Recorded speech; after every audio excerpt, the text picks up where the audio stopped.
Nobody in their right mind should have gone out there, but nothing would stop me from finding my sister. There! Hey! Wait, Cotton! Just as Quentin reached for the locket, the snow collapsed beneath his feet. He tumbled over the edge of a cliff.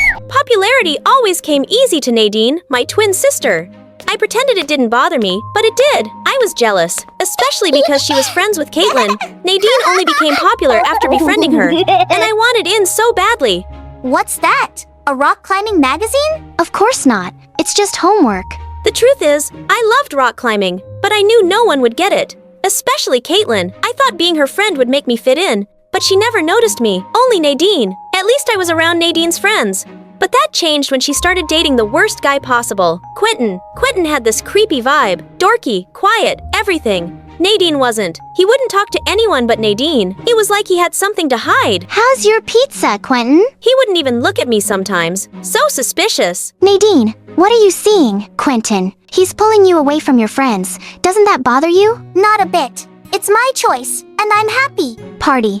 That's it. Nadine, I know what I want to do for our birthday. What? Let's throw an awesome party. It'll remind you how much fun we can have together. What do you think? All right, fine. One party. If I wanted to impress Caitlin and prove I was cooler than Nadine, I had to go big. We'll rent out a mansion and invite your friends. Friend? Just Caitlin. I want to invite Quentin too. What? Fine. He can come too.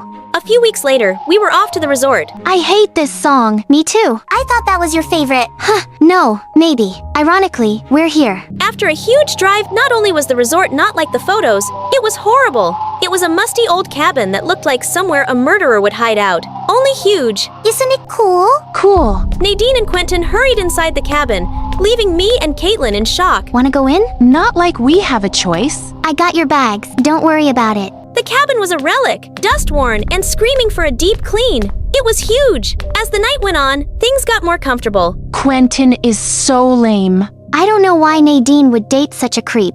But our moment was interrupted by a weather alert. A severe blizzard is sweeping through the area. Residents are advised to shelter in place until the storm passes. We gotta get out of here. Shelter in place means stay here. Absolutely not. The blizzard was already here. Oh my god, shut the door. This is insane. I'm calling an Uber. My service is gone. Mine too. Same. The cell towers must have been knocked out. Right on cue, the power shut off, leaving us in darkness, except for the fireplace. We're gonna die. We're not gonna die. Let's put our things in our rooms and meet back here for marshmallows. Good idea. Nadine, let's share a room. Come on. After putting my bag away, I came back hoping to bond with Caitlin. So, Caitlin, how's school?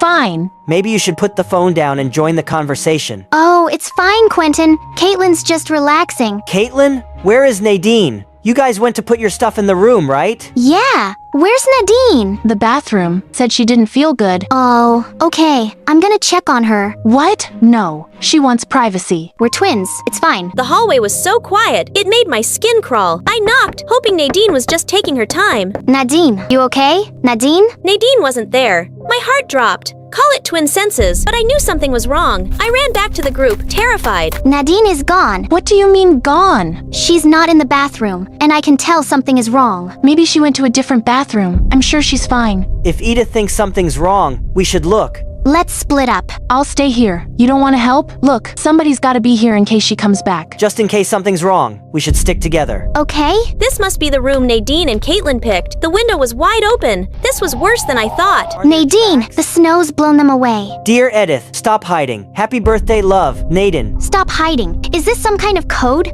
A clue? I don't know, but if Nadine's outside, she doesn't have much time before she freezes. They wanted to argue, but he was right, and we need to find her. Caitlin, Nadine went outside. What? We need to look for her. Are you nuts? We'll freeze. Or she'll freeze. She'll come back on her own. She probably just stepped out for a sec. In a blizzard? She's not dumb. Come on, Quentin. Roast a marshmallow or something. I'm sure she's fine. We headed out into the storm. It was like Antarctica was screaming in my face. Gathering my strength, I trudged forward. I walked as straight as I could, but we couldn't see a thing. 99% of my brain was laser focused on Nadine, and the remaining 1% wondered why the heck Caitlin doesn't seem to be worried about Nadine. Nadine! Nadine! Are we walking in circles? Nadine! Nadine! I could feel my nose and fingers going numb. I couldn't give up on Nadine. Quentin saw something sparkly on a tree branch. Nadine's locket. Quentin! Quentin! Are you okay? I'm okay! I found Nadine! What? She's here! She needs help! Lift her up a little higher. I'm trying! Got her! We got you, Nadine! Alright, Quentin, your turn! Get Nadine warm! Quentin! I'm okay! Just get Nadine warm! Caitlin, I know you don't want to go out there, but Quentin is stuck. If we don't help him, That's his fault. We can't risk ourselves. he'll die. Oh, sorry. He shouldn't have gone out there. Are you that cruel? I hate him. He stole my best friend. So, she wasn't jealous of Nadine. She was just jealous of Quentin. I'd never imagined Caitlin could be jealous of anybody. Wait, then why didn't you want to look for Nadine? I told her to just go outside, okay? She wanted to get your stupid birthday present, and I said it would be fine if she went quickly. Since Quentin came around, she never has time for me anymore. Why had they both been so dumb? That's why I thought she'd be right back. There was no time to get mad right now. Quentin needed help. Get birthday present. Not now, Nadine. No, now. In trunk. Please save Quentin. I love him. I had no idea what Nadine was talking about. She was really unwell, and this clearly meant a lot to her. I went outside for a third time and looked for the car. It was almost impossible to find, but when I did, I popped the trunk like Nadine said. Climbing gear. I marched with my gift and the rope. Somehow the blizzard was getting worse. It was almost too windy to stand, and it took longer than I would have liked to find the cliff again. I threw the harness down the cliff. It landed beside him, and I saw him fumbling with it. His fingers must have been too frozen to attach the harness. I reeled back up the harness. I knew what I had to do, and fast. The pulley. If I can make one, I can use it to pull him up faster. It was just like I'd read about for years. It would have been amazing if it wasn't a life or death situation. Listen to me. I'm going to attach the rope to you. Don't hesitate, all right? We don't have much time. Grab the harness, quick. I know, but you don't have a choice. You have to trust me. If we don't move now, we're both dead. Do you understand? You holding on? After what felt like forever, we reached the top. But our journey wasn't done. We headed for the cabin. When we made it back, Nadine ran to Quentin, crying tears of relief. Thank you, Edith. Thank you. Get him warm. I'm glad everybody is okay. That's all you have to say? You spent the whole night being easy. Selfish witch. You know what? I really wanted you to like me, but now I know what a shallow person you are. S1. I didn't know, Edith. I thought you were cool. I don't need you to tell me I'm cool. I dodged a grizzly bear, saved 2 people, and got through this whole mess. I'm cool on my own. She's right, Caitlin. Surround yourself with genuine people. Edith. I get it now, Nadine. Exactly. It's about being with people who bring out the real you. You know, this wasn't the party I imagined, but maybe it's exactly what I needed. Maybe we all did. Guys, I'm really sorry. Can I have another chance to actually be a friend this time? It won't be easy, but yeah, you can have another chance. We all make mistakes. What matters is trying to do better. I was walking down the street when a gust of wind blew my hat away and my long, shiny hair streamed wildly in the air. Her hair is gorgeous. She looks so glamorous and stylish. Is she a fashion model? I kept my cool, walking steadily, acting like their words meant nothing. But what they didn't know was that just yesterday I was still a plain, small-town girl with a thick, boring hairstyle that looked totally out of date. Hi, I'm Kira. I worked as a barista in a small but well-known cafe in Chicago. Don't forget to like and subscribe. Being quiet and introverted, I liked hiding behind the counter, watching customers smile over every cup I made. Thanks to my skills, I slowly earned loyal customers who adored me. Then one day, Beavis suddenly called and shook up my peaceful life. Hey Kiara, long time no see. I'm performing as a freelance singer now, and guess what? Your cafe is one of my main venues. Really? No, Cap, I can't wait to see you. Beavis was my high school classmate. He was gallant, gentle, and thoughtful. Your hair is so thick and beautiful, like Rapunzel's. That makes you really special. Yeah, he was the first person to ever make my heart flutter, but after graduation, he moved away and we lost touch. I thought my feelings would stay buried forever, and now, suddenly, I had a second chance. Wait, hold on. I panicked as I looked at myself in the mirror. Puberty had changed my hair. It had grown thicker, unruly, and messy, with no order at all. I never really cared to style it so it looked like a portable bird's nest. If Beavis saw me now, he'd be so disappointed. The gentle girl with shiny hair he remembered had turned into someone dull and outdated, so I decided I had to bring my hair back to the way it used to be. That night, I tried everything, brushing out every knot, using expensive hair masks, doing whatever I could at home. Deep down, I knew it was hopeless, but I was desperate, and of course, it all went back to the same mess. Out of options, I turned to Lila, my closest coworker, and begged her to pretend to be me just to meet Beavis. She was cute, stylish, outgoing, and loved by customers. Most of all, her dyed hair looked flawless. She was completely stunned by my bizarre request. Please, just once. You'll only meet him here at the cafe. I'll hide behind the counter and back you up. When I fix this disaster, I'll explain everything. I don't want him to see me like this. In the end, Lila agreed. When Beavis showed up, I pushed her forward to greet him. He looked surprised, but soon warmed up. And me? I just hid behind the counter, pouring my feelings into a cappuccino with a little heart on top. At first, their conversation was stiff, and I almost panicked. Talk about music. He loves music. Finally, it flowed. My heart sank seeing him laugh so easily with Lila, but at least I kept a good image in front of him. Day after day, the same scene repeated. Beavis would finish his set at the cafe, then head straight over to Lila. She was always there, waiting with a sweet cappuccino in hand, the one I had carefully made for him beforehand. And every time, the two of them ended up laughing and chatting together while I hid in the background. Slowly, I realized things were slipping out of my control. Beavis and Lila weren't just casual anymore. They were getting way too close. Lila started out as helping me, but she turned into genuinely looking forward to every single meetup with my crush. So I started texting Beavis more, trying to reconnect as the real Kira. You've changed so much since high school. Honestly, you're even better now. Really? But you seem more lively in person than over text. That's because the one you see in person isn't me. I guess you just like meeting face-to-face more. Me too. I'm excited for our next date at Millennium Park. Millennium Park? The date? Didn't we agree last time to meet outside the cafe? Did you forget? Lila and I had promised she'd only meet him at the cafe where I could watch. What the fudge? She really went behind my back for a private date. Furious, I confronted her. I didn't mean to hide it from you. I'm sorry. And she ran off. Lila had always been too simple to hide her feelings. It was clear she liked Beavis, and Beavis seemed to like her back. Jeez Louise, I was losing my crush right in front of me. That's when Zion, one of our regulars, noticed how down I'd been. I can't even face my old crush, just because of this stupid hair. I'm a professional hairstylist. I can help you transform. I stared at his card like it was my lifeline. The next day, I gathered all my courage and walked into Zion's salon. The place was so glitzy and high fashion that I felt completely out of place. Zion reassured me with a warm, dramatic hug. Trust me. Even though he sounded confident, Zion struggled with my wild lion's mane all day. He worked tirelessly to untangle the knots, press it flat with all his strength, and went through a long, complicated care routine. Then, without missing a beat, he dragged me out to pick dresses and makeup. These look way too fancy for me. I don't fit in. Just try it on. After a long, exhausting day, So what do you think, Kira? I looked at myself in the mirror and froze. I didn't even recognize the girl staring back. I look beautiful. Thank you. You're my lifesaver. Everyone gasped at my transformation. It was time to win back the love of my life. I'm ready to face Beavis now. You don't have to see him anymore. Thanks for helping me. Lila quietly watched me glide past her toward Beavis, then walked away with sadness in her eyes. Beavis tried to follow, but I stopped him. Hey, I am really impressed with your singing. Let's get to know each other. From there, everything seemed to fall into place. Through my text with Beavis, I made sure to slowly push his connection with Kira further apart while drawing him closer to this new version of me.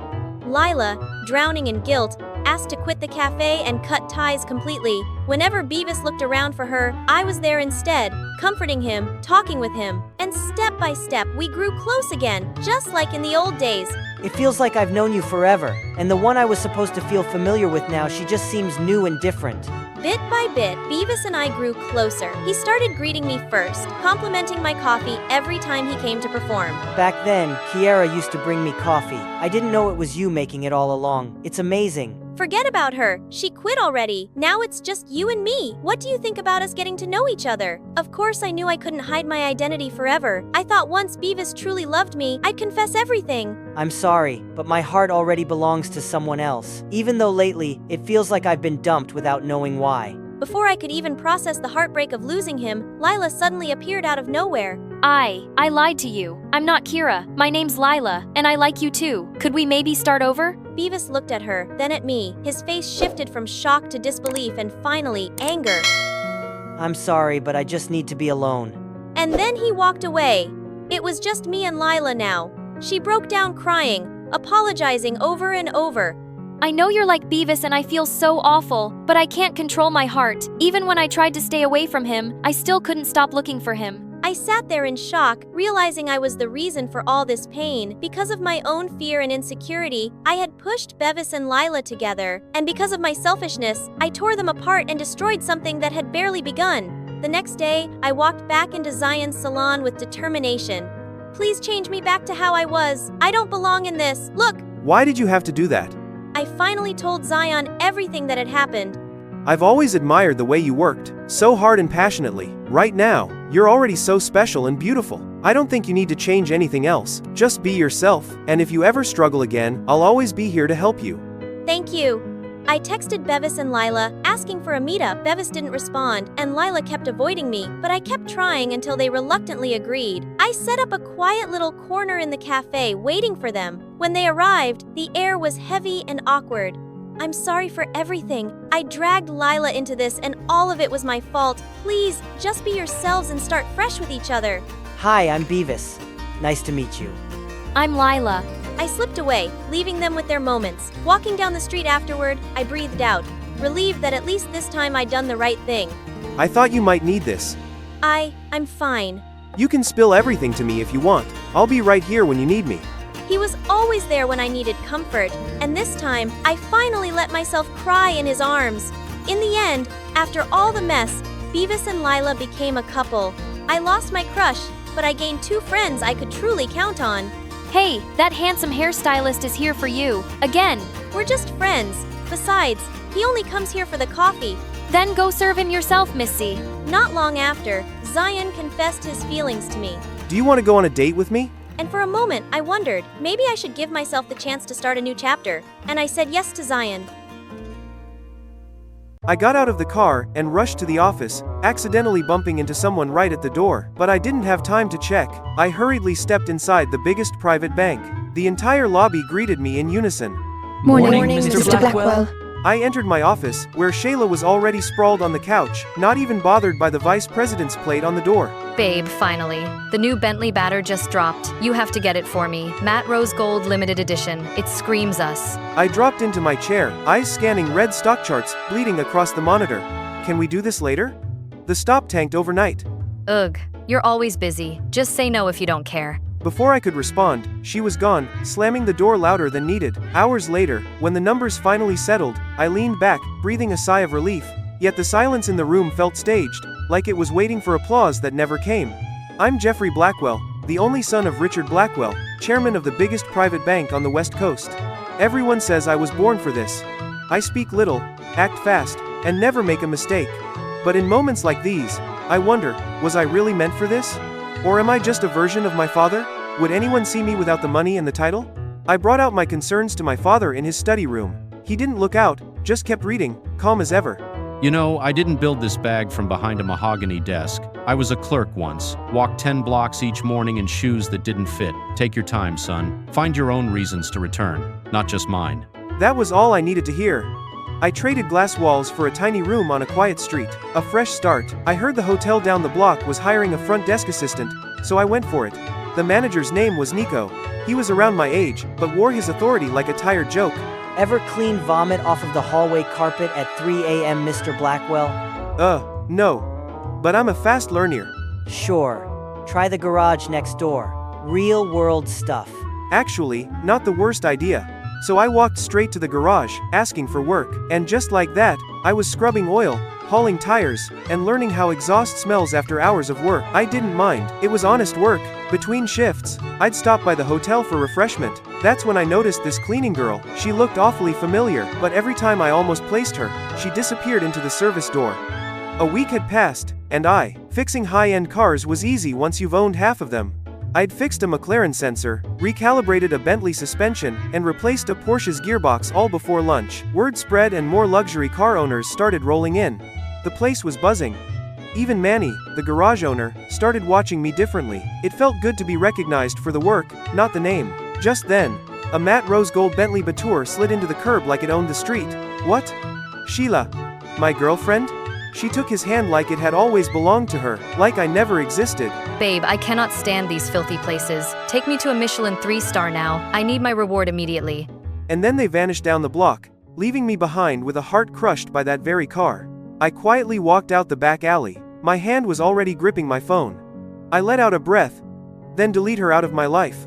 The alley was quiet for a moment until I heard the rattle of a dumpster lid. It was the cleaning girl, but so was that Nico guy. He was standing too close to her. You know, I might have something more comfortable than this. Comfortable, huh? Mind saving me a slot? Could use extra shifts. Nico stiffened, straightened up, and disappeared. Emily glanced over, her expression guarded but still thanked me. I'm Emily, by the way. I work the night shift at the convenience store down the street. They're short-staffed this week. Just thought I'd mention it. Oh yeah, that sounds fair. She walked back into the hotel with a smile, and suddenly the alley didn't feel so cold. Emily looked genuinely surprised when I showed up for the night shift. I showed up because, well, free bread's hard to resist. After a long, tiring shift, we sat together eating bread at the convenience store. This is nice. I never really have anyone to share things with. It's always just me. That's tough. Yeah, it's like I've been invisible my whole life. The system's just built that way, I guess, to ignore people with no money like us. Hey, if this is about Nico... It's not just him. All rich people are the same. One time I got shoved on the street by some guy rushing out of a fancy car. I fell and he didn't even stop. Wait, was that the morning I rushed to the bank? The person I bumped into was Emily. Ah, I'm sorry. Some people just don't see what matters until much. At least you're not one of them. The next afternoon, while I was in between shifts, I spotted Nico slipping an envelope into his bag from a shady-looking guy. His eyes darted around. Something didn't sit right. Back at the convenience store, I brought it up with Emily. Her expression tightened. He's been taking guests without logging them for a while now. Pocketing the money. I'm sure of it. Ah, that jerk. I wasn't letting him get away with it. The next afternoon, I waited near the back entrance. Sure enough, Nico was at it again. You planning to report that to the books or pocket the difference again? Stay out of it, garage boy, or your little girlfriend will have it. He shoved past me, disappearing into the shadows. My blood boiled. That was it. I had to act fast before he dragged Emily into this message. I made a few calls using my title as vice president of the bank, and by the next morning, I was sitting across from the chairman of the hotel group. I simply showed the footage and laid out the truth. Nico was fired on the spot. As I left the lobby, I collided with Emily, who was struggling with a pile of towels. I caught them just before they tumbled, instinctively hiding my face behind the pile. Thank you, kind sir. You can give them back to me now. Panicked, I tossed the blankets back at her and made my exit in a flash. Luckily, I slipped into the garage just in time to catch my breath. Suddenly, a hand crept up from behind. Yah! Manny? Ha ha ha, relax man. What's with the suit?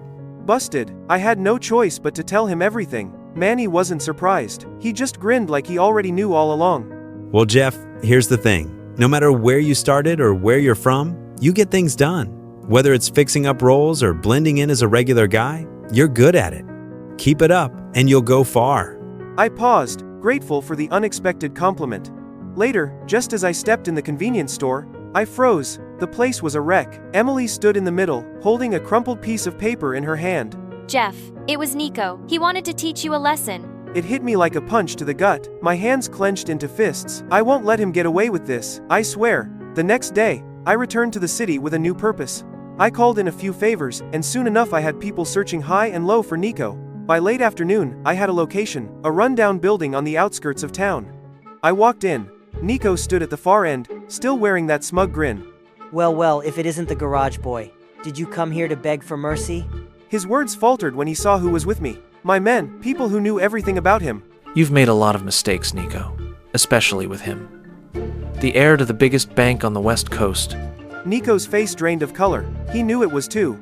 Listen closely, Nico. You will never set foot in this city, never work in another hotel, never hold any position of power again, and if you even think about coming back, you'll regret it. Nico fell to his knees, trembling, as I turned and walked away. The price had been paid.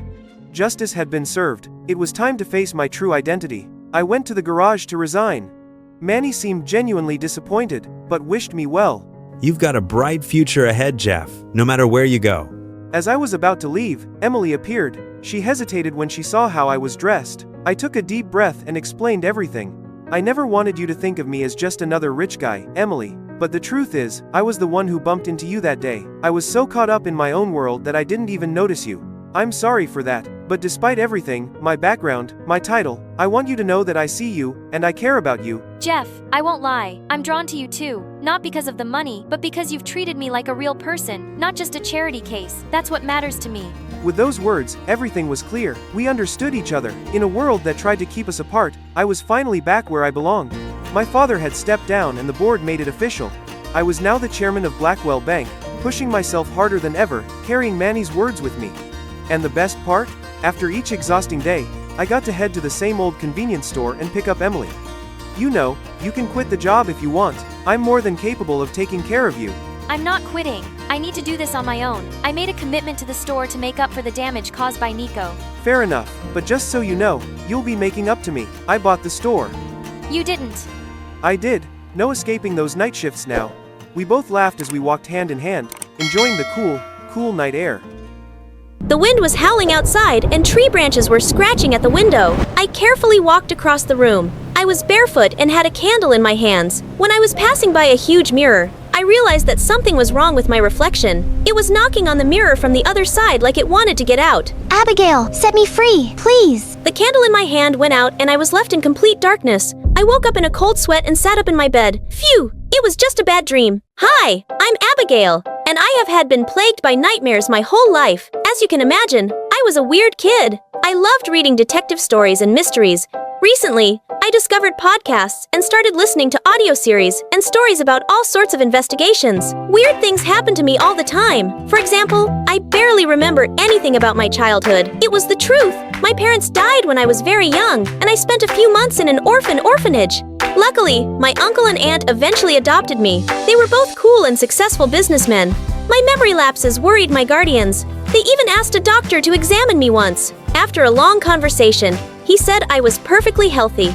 My mind just blocked certain memories to help me deal with the loss of my parents. I didn't think about it much because my life was wonderful. My uncle and aunt loved me, and I never lacked for anything. Besides, I was getting ready for college exams and had an incredibly smart and caring boyfriend called Toby. Still, sometimes I felt sad for no reason or cheerful. I could burst into tears while watching a comedy or suddenly have a fit of giggles. What a great day! Shh, Stabby. Everyone in the store is staring at us. I'm sorry. I can't help it. I'm in such an amazing mood. You are such a weirdo, but I love you anyway. Lately, I had been feeling melancholic. No matter what I did, I couldn't get rid of that unpleasant feeling. I finished recording the first part of my podcast and decided to have a snack. But on the way to the kitchen, I accidentally bumped into a shelf and a photo fell off it. In the photo, I was standing next to my parents. The frame had broken. I picked up the photo and realized a piece of it was missing. Was someone cut out of the picture? Weird. Later, I asked my uncle and aunt about it. They said that the photo was too big to fit into the frame, so a part of it had really been cut off.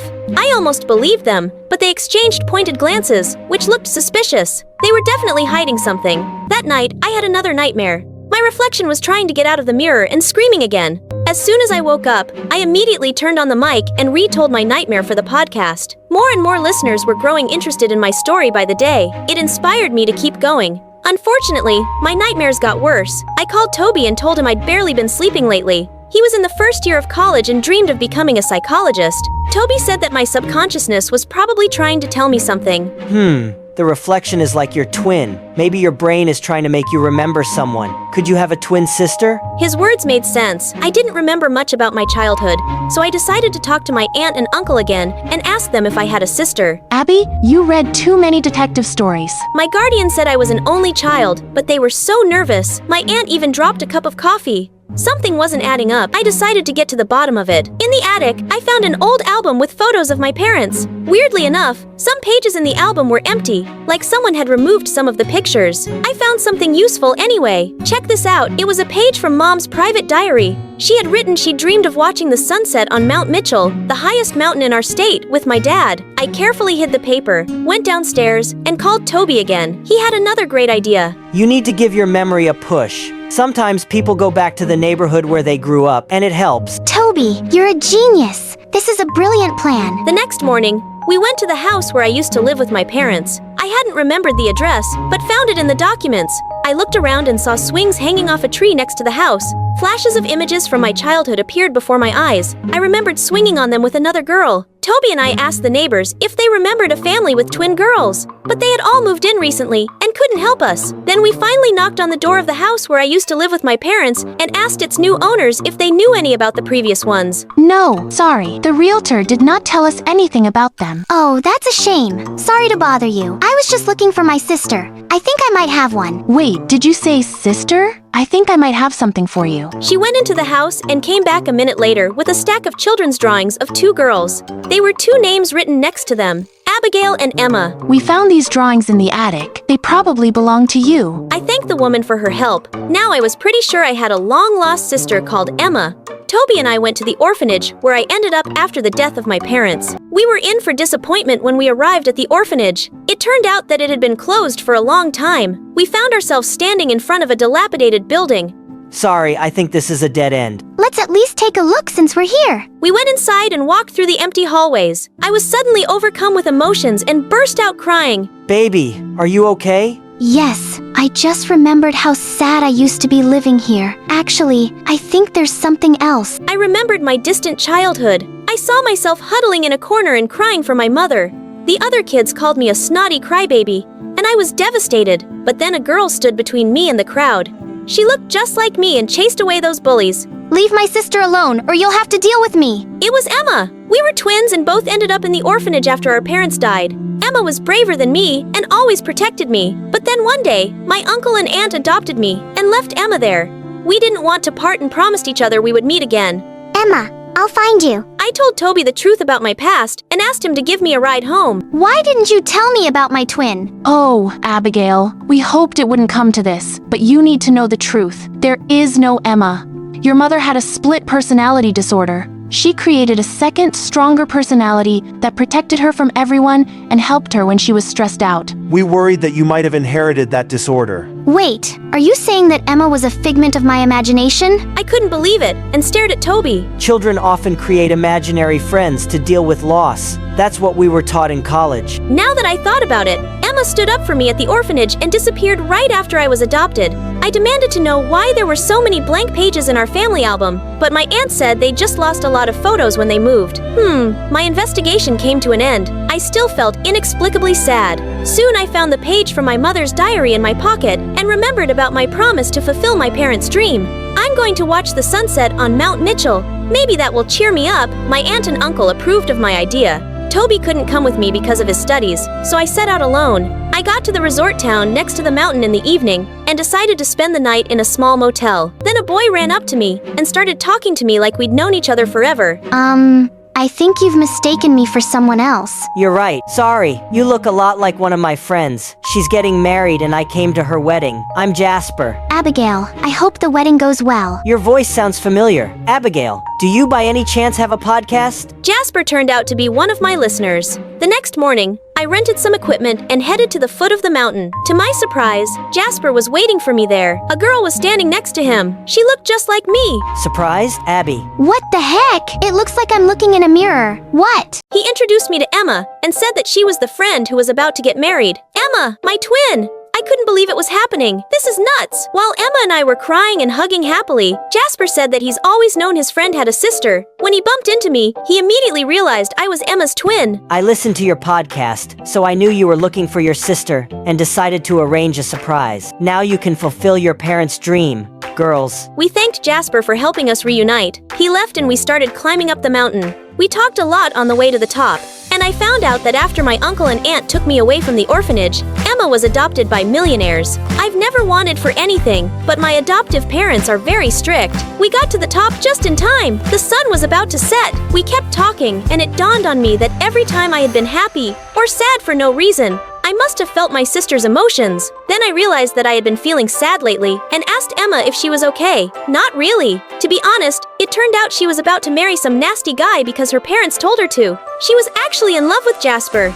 We talked all through the night, and I finally remembered my childhood. Emma was like a lost piece of my soul. I was so happy I found her. When we came down from the mountain in the morning, my sister left to get ready for the wedding, and I called my uncle and aunt. It was easier for you to say Emma wasn't real than to tell me the truth. I'm so disappointed in you. They told me they hadn't wanted to separate us and planned to adopt Emma too. However, they were poor at that time and barely made ends meet. They couldn't afford to raise 2 girls. That's when a childless couple of millionaires came to the orphanage. They promised Emma would be happy with them and gave my uncle and aunt a hefty sum of money so that they would never approach their niece again. We used that money to start a business. It allowed us to provide for you. When you forgot Emma, we thought it would be better not to tell you anything. After our talk, I went to my sister's wedding and ran into Jasper. He was sitting alone and looking at the bride miserably. Hi, why the sad face? Aren't you happy for Emma? Can I tell you a secret? I had always been in love with your sister but didn't have the courage to confess to her. And now it's too late. In a few minutes, Emma will get married and I will lose her forever. Emma was crazy about you too. You still have a chance. Come on. Jasper beamed at me and nodded confidently. As soon as the ceremony began, he shouted that he loved Emma. My sister gave the ring back to her fiancé and told her parents that she could not marry someone she didn't love.